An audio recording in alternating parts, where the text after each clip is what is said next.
part of the team who aims to promote student success and support the value of embracing diversity in a campus community. I have created this video with the hopes of offering some insight that we can use to better understand the dynamics that are in play whenever we engage with our students in ways and efforts that we think will help them achieve success. We all know that communication is the key in order for us to successfully help our students achieve their academic goals.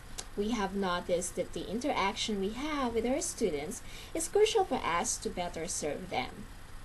During these interactions, there are forces and subtleties that are in play affecting the mentor-student relationship, and one of these factors is identity. In this video, I will be sharing with you the components of identity management theory, the strategies to better cope with cultural identity issues, and the stages in which we develop a relationship with a person of a different culture with the objective of helping them achieve success. I was in my office yesterday when Felicity, an African American student, showed up in my room and told me, "Hey, I just want to let you know that I have set up everything with my instructors, and I talked to my doctor and submitted all the needed paperwork to DSS. I would be here tomorrow for testing. I just want to thank you for supporting me and being there with me last week when I was struggling and lost." When she left, I felt good, not only because it looks like I did something good for somebody to extend an effort to go to my room and thank me, but I also thought, wow, I thought I was able to build and establish a good relationship with somebody, and somebody who is culturally different from me. More often, it gets challenging to build rapport with somebody who seems different from us. Although we know we have to embrace diversity, it is still not easy to break the ice and navigate the waves of differences.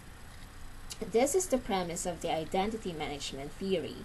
In the book of Little John and Foss entitled Theories of Human Communication, it was mentioned that the identity management theory was designed by Imahari and Kupak to explain the communication competence in intercultural encounters.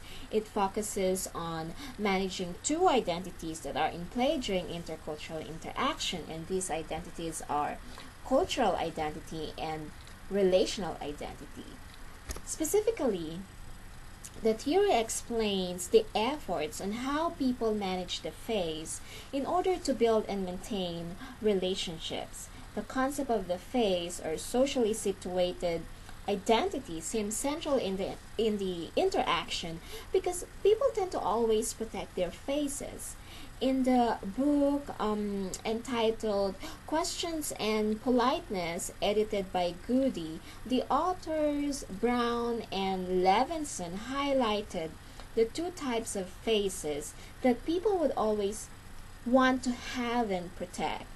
These are the positive face, which is the face that desires acceptance and approval, and the negative face, which longs for independence and freedom. During our intercultural encounters with our students, it would help us to understand their needs if we would also understand what kind of face are they protecting when engaging with us. Are they aiming for approval from us when they mentioned my religion would not allow me to wear a costume on Halloween, or are they aiming for freedom from stereotyping when they mention I love snow, though I am from tropical country? It is important that we provide cultural identity support to our students when engaging with them. Awareness of dialectics or tensions that may be experienced during interactions will help us show the kind of supportive behavior that may lead to creating rapport and building a good relationship with our students. In the book entitled Theorizing about Intercultural Communication, Imahari and Kupak mention three-phase dialectics that may exist during interactions. These are identity freezing or stereotyping, the non-support dialectic, and the self-other phase dialectic. Since we always have tendencies to characterize people and behave according to such characterization, it is easy for us to stereotype. When engaging with our students, we should be sensitive with stereotypes, and when we sense it is present during interaction, we should be able to either apologize for it or avoid it. We should, however, be careful in using avoidance technique because it may lead to non-support dialectic. Since we never mention or acknowledge one's culture, it may be interpreted as we are ignoring them, or we're ignoring their culture, or specifically them, even the good qualities or even the great qualities of one's culture. On the other hand, with our tendency to please another person, we tend to sacrifice our own cultural identities, which is also not very healthy if we aim for open relationship.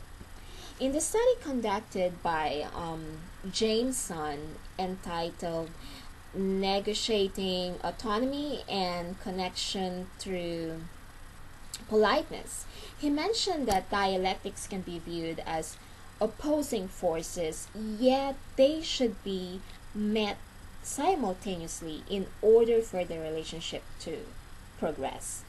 In the book entitled Intercultural Communication Competence, Imahari and Kupak suggested to highlight and mutually support the relational identity instead of cultural identity to be able to progress in relationship.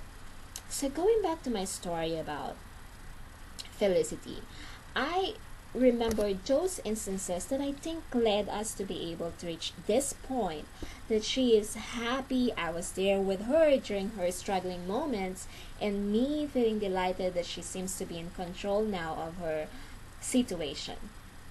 Identity management theory shows different stages of relational development. These are the trial and error stage, the enmeshment stage, and the renegotiation stage. During my first encounter with Felicity, I could see she was hesitant because we do not know each other, and because it was obvious we are two different people of color. She was not as open to me as when I heard her talking to my other African American staff. However, after some exchanges of information, I was able to show I was there to help her, and she disclosed to me her need for support.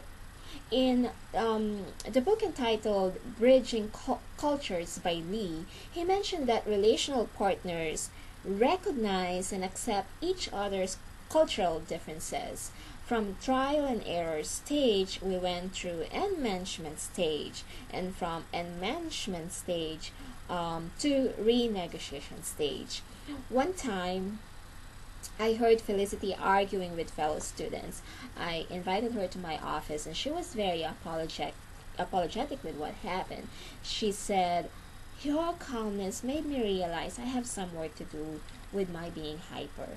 In the article written by Stephen entitled Communication and Interdependence in Geographically Separated Relationships, it was mentioned that relational partners are able to share perspectives of relational overview, and that was what happened with me and Felicity.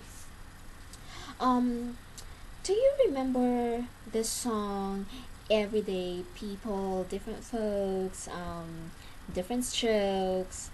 Because of such reality, the ideas incorporated in identity management theory will be able to really help us communicate better and achieve one purpose in life, and that is to glorify God through reaching out to others different from us.